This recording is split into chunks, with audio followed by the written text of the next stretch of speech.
Economic voting theory comes all the way back in 1957 when a famed economist and public policy scholar, Anthony Downs, wrote that voters simply choose the candidate who they believe will benefit them the most. It takes a real genius to figure out that people are self-interested, but that word believe is actually very important. I likely wouldn't be making this podcast if political science continued to use Downs' model, but economic voting theory has evolved over time. Early on, it assumed voters looked at their personal financial situation and voted based off whether they thought they were better off now or when the incumbent got elected. This is called pocketbook voting. It essentially asks, am I better off now than I was before? I think pocketbook voting is slightly simplistic, but it does work to predict election outcomes. What came next in economic voting theory was anything but simplistic. Kinder and Kiewit came along in 1980, writing high off the election of Reagan and low off a Fed-induced recession, and say, most people actually vote based on the national economy rather than their own finances. This became known as sociotrophic voting. Political scientists began predicting elections using objective economic indicators, especially GDP growth, partially because it was easy to do, and partially because people obviously do care about the national economy as well as their personal finances. But with this comes two major problems. All of these models assume voters behave rationally, which behavioral economics and honestly life experience tell us they don't. And why can't voters care about their financial situation as well as the economy as a whole? I'm not really sure why political scientists have viewed these as mutually exclusive, but I'm fairly confident voters care about both. At the end of the day, voting is a decision, and people don't have a special decision-making process to vote. The late, great Daniel Kahneman, the father of behavioral economics, famously said that the assumption of rationality makes traditional models a very poor guide to judge how people actually make decisions. So, why in the world would we use a model like the sociotrophic model that is reliant on voters behaving completely rationally? This segues into decision theory and microeconomics. Sociotrophic voting uses the old rational choice theory model, which for some reason posits that individuals are rational utility maximizing calculators. The reason why this exists in traditional microecon is because in micro, for most theories, individual level decision making is less important than looking at overall market outcomes. However, in behavioral economics, which focuses more on individual level decision making, the main model we use is called subjective expected utility theory, or SEU. In SEU, people don't maximize real utility. They maximize their belief about utility. This means their decisions depend on subjective probabilities, not objective data. This is more accurate to voting because when people vote, they aren't asking, what does the GDP say? They're asking questions like, what do I believe is happening in the economy? Or what does it feel like? And even, what do I expect to happen next? This opens the door to bounded rationality, meaning people's decisions are limited by emotions, information constraints, and cognitive shortcuts.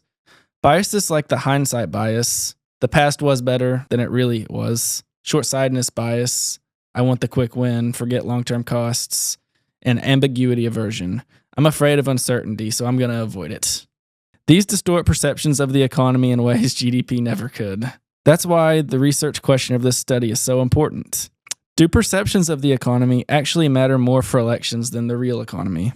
A major study by political scientists Michael Lewis Beck and Annabelle Martini found that economic perceptions do influence vote choice and that those perceptions partially track with real GDP changes. But this survey had a key limitation. They used ANES, the main survey used to measure economic perception, which ANES is the main survey for everything in political science. It's the American National Election Study. But it only asks one question about what people think about the economy. And that question only asks, how much better or worse do you think the economy is compared to the previous year? So it's a pretty simplistic measure. That's where the Michigan Consumer Sentiment Index comes in. This is a survey ran by the University of Michigan that gets more at what people think is going on in the economy. The MSCI asked a battery of questions about personal finances, expectations for next year, expectations for the next 5 years, and even whether they think now is a good time to buy major household goods. This is good because it kind of merges the pocketbook voting and the sociotrophic voting model to something that's more accurate. It's also just a much richer measure of how people actually perceive the economy. And ultimately, elections are decided what voters do, and voters mostly go off feelings. They don't just go off what the data says. This is where the psychologists are a little ahead of us other social scientists. They study these things more than we do.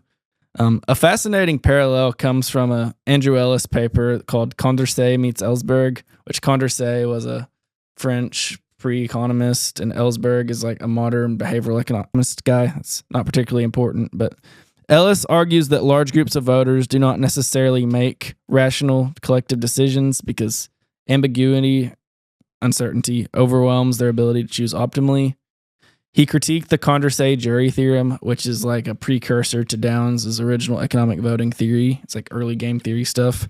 This applies surprisingly well to the economic voting model. Just because millions of voters are making a decision doesn't mean that they're rationally evaluating their utilities.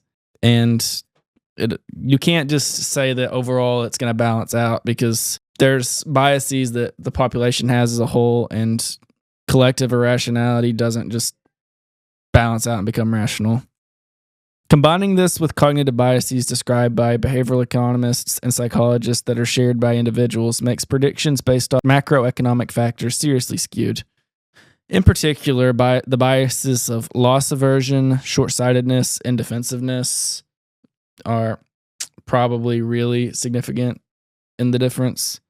And suddenly, this makes you have a model where perceptions of the economy shaped by emotion and not simply interpretations of numbers on the graph or what's driving voters. This is the theoretical background of the hypothesis. Perception may matter more for voting than economic performance. I didn't just theorize about what affected presidential elections. I went ahead and tested it. For actual economic performance, I used average GDP change in the first 3 quarters of election years. And for perceptions of the economy, I went and used the average MSCI scores for the same quarters. These measures were compared to incumbent vote share. I only was able to look at elections from 1974 to 2024 because the ANES wasn't asking the right questions, and MSCI was inaccurate before the 70s. I mean, I would have liked to have more data points, but previous research showed that you can't really combine the old data with the new data. But the regression model asked the simple question, which predicts vote share better, actual GDP or perceived economic sentiment? So what happened? When both MSCI and GDP change were included in the regression, together they explained about 52% of variation in incumbent vote share. That's a lot. It really is the economy when it comes to winning elections. But surprisingly, neither variable alone was statistically significant. Don't turn the podcast off here, folks. GDP growth was pretty close. When perception wasn't as close, but the two measures working together made me look at the data further. Here's where it gets really interesting. If you remove the elections of 2016, 2020, and 2024, then suddenly GDP becomes a much stronger predictor. Explained variation skyrockets 11%, GDP becomes statistically significant, and perception actually becomes less significant. But 2016 onwards, things look massively different for economic perception becoming a significant predictor. And actually, it does a much better job than GDP change. In those years, perception contributes to nearly half of the explanation of incumbent vote. I ran this several times. It was surprising to find, but perception of economic voting tracked with election outcomes incredibly well. I mean, all of you have lived through that era, so I assume you have some ideas what was going on, but I'll spell it out. This growing role of perception likely means polarization is changing how people process the economy. Biases are becoming more influential due to shortening attention spans, and or the information environment, especially social media, is reshaping economic perception. Either way, it suggests we may be entering a new era where economic facts matter less than they even did before, and economic perception becomes more and more important. If these trends continue, political science may need to rethink the entire model of economic voting. Campaigns have already faced pains at the voting booth for focusing on economic data, so more politicians will likely bank on shaping perception of the economy rather than demonstrating objective success.